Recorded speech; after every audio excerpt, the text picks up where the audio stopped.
Hi guys, may uhol lang ako yung binili ko sa Mr. DIY. Organizer to guys. Ang bili ko nga pala nito mga 280 or 70. Buksan ko lang.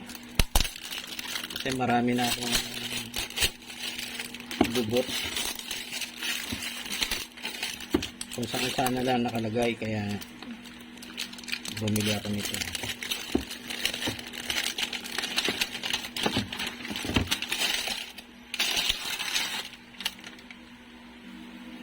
Okay, meron siyang lock dito, no? Ang lock ko lang, no?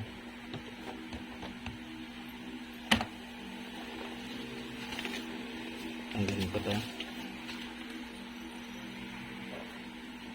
Yan. Ilan ang compartment niya? Itong square 2, 4, 6, 8. Pero ano to guys, alsa kung ilalagay medyo mahaba. Natatanggal yung kanyang yung divider, no?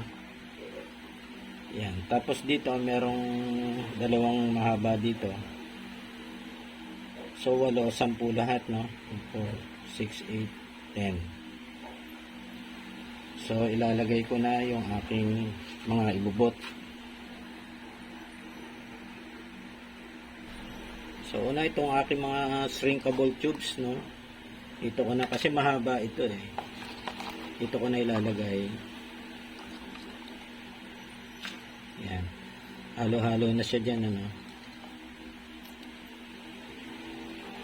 Actually, mga ganitong kalaki, mukhang wala namang paggagamitan, pero tatabi ko na rin para sakali sa ibang araw gamitin ko rin. Yung iba namang maliit dyan, madalas kong gamitin sa pagwawiring ng mga project ko. So, yan na. Sama-sama na siya. Tapos dito sa isang mahabang compartment, yung akin ng mga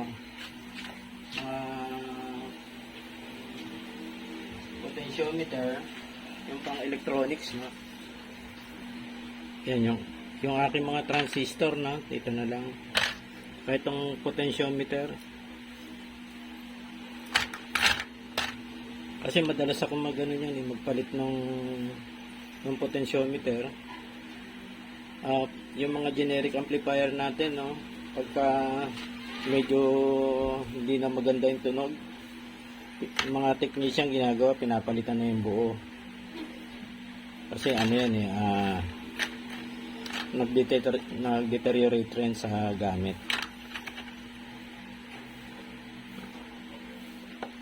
Okay, yung ibang power transistor, meron dito na rin. Sa amplifier din yan, no?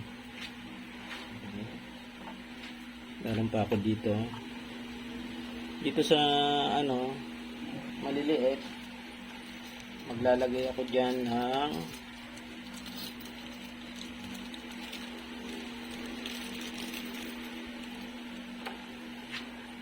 diyan ko na lang lalagay yung aking rivet, no?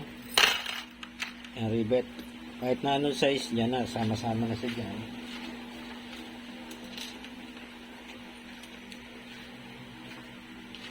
Dito naman yung tox.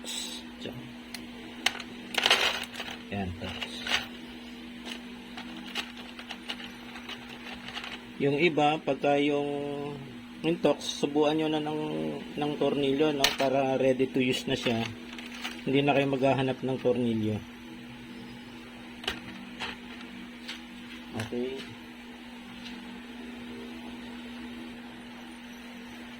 Itong capacitor, dito ko na lang din ilalagay muna pansamantala, no? Tapos dito naman sa isa, itong aking mga switches, no?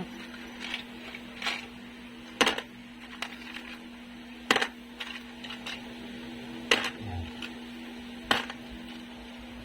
Lahat yan, ginagamit ko rin sa project yan, no? Mga switches.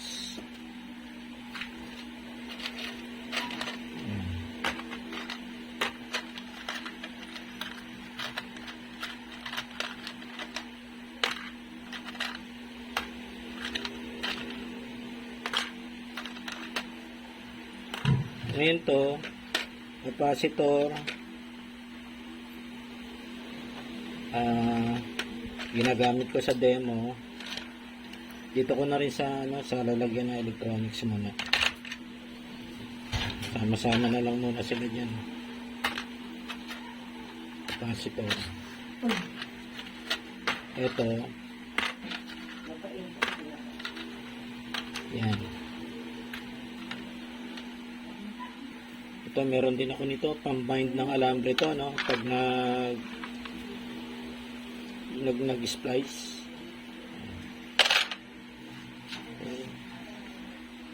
Ito sa electric pan to, doon ko na rin nalagay.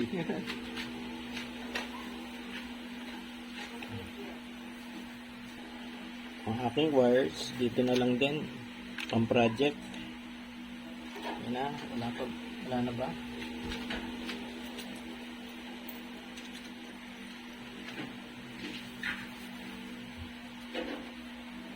Itong connector ng coaxial cable, no, dito na. Sama ko na tong ng soldador sa kanya. No? So guys, so yung aking tinabi na tornilyo sa laptop, dito ko na lang din ilalagay, no. So may mga bakante pang may mga bakante pang slot. Lalagyan ko yan kung may mga ibubot ako na kailangan kong ibukod para madali ko na siyang hanapin. Ito pa pala, no, yung aking mga cable tie. Ito, hugutin ko tong isang compartment na lalagay ko muna dito para mailagay ko tong maliliit kong yun na. So kung bibili ako ng maliliit pang cable tie, doon ko na ilalagay. So may bakante pa akong isa dito. Lock.